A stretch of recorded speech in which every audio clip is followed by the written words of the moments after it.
رخ سے پردہ اب اپنے اٹھا دو،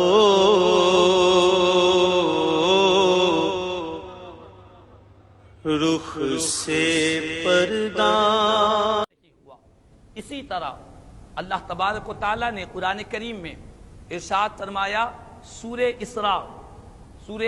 اسراء جو 15ویں پارے کا پہلا سورہ ہے، سبحان الذی اسری بعبدہ، یہ جو آیت مبارکہ آپ شب معراج میں سنتے ہیں، اس کی پہلی آیت میں اللہ تبارک و تعالیٰ نے فرمایا انہ هو السمیع البصیر، بے شک اللہ تعالیٰ سننے والا ہے، دیکھنے والا ہے۔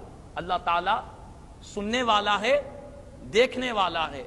تو سمیع کے معنی ہے سننے والا، بصیر کے معنی ہے دیکھنے والا۔ اللہ تعالیٰ سنتا بھی ہے اور دیکھتا بھی ہے، تو سمیع یہ اللہ تعالیٰ کی صفت ہے، اللہ تعالیٰ کی صفت ہے۔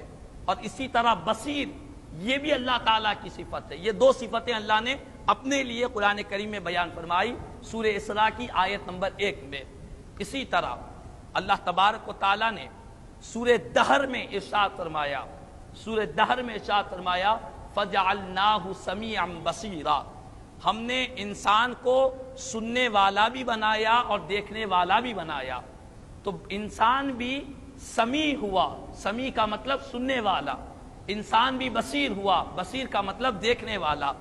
تو ایک صفت اللہ نے اپنے لیے بیان فرمائی قرآن مجید میں کہ میں سمیع ہوں، بصیر ہوں، وہی صفت اللہ نے اپنی مخلوق کے لیے، اپنے بندوں کے لیے بھی استعمال فرمایا۔ یہ شرک نہیں ہوا، کیوں؟ اسی لیے کہ اللہ تبارک و تعالیٰ جو سنتا ہے، دیکھتا ہے، یہ سننے اور دیکھنے کی طاقت و قوت اللہ تبارک و تعالیٰ کو کسی نے عطا نہیں فرمائی، کسی نے دیا نہیں۔ وہ خود سے سنتا ہے، وہ خود سے دیکھتا ہے۔ سننے اور دیکھنے کی صفت، یہ طاقت و قوت اللہ کو کسی نے دی نہیں۔ لیکن جب بندے، خدا کی مخلوق، خدا کے جو بندے ہیں، جو انسان ہے، یہ جو دیکھ رہے ہیں، یہ جو سن رہے ہیں، یہ سننے اور دیکھنے کی طاقت و قوت ان کے پاس خود سے نہیں آئی بلکہ اللہ کی عطا سے آئی۔ تو معلوم یہ ہوا کہ سننے والا خدا بھی ہے، سننے والا بندہ بھی ہے۔ یہ شرک نہیں ہے، فرق یہ ہے کہ اللہ تبارک و تعالیٰ جو سنتا ہے وہ خود سے سنتا ہے، اس کو سننے کی طاقت کسی نے نہیں دیا، اور بندے جو سنتے ہیں وہ اللہ کی عطا سے سنا کرتے ہیں، خدا کی دین سے سنا کرتے ہیں۔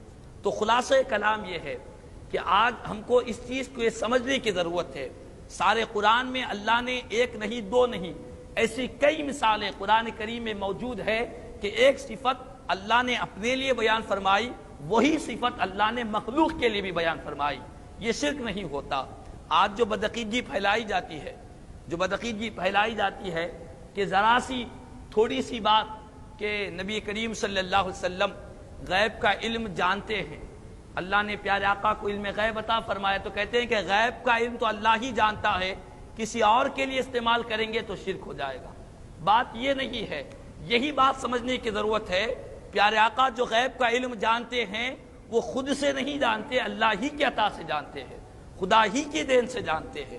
یہ سارا قرآن مجید بھرا پڑا ہوا ہے، قرآن کی آیتیں ذکر ہوتی ہے کہ ایک صفتی نام جو اللہ نے اپنے لیے بیان فرمائی، وہی صفتی نام اللہ نے مخلوق کے لیے بیان فرمائی۔ یہ شرک نہیں ہوتا۔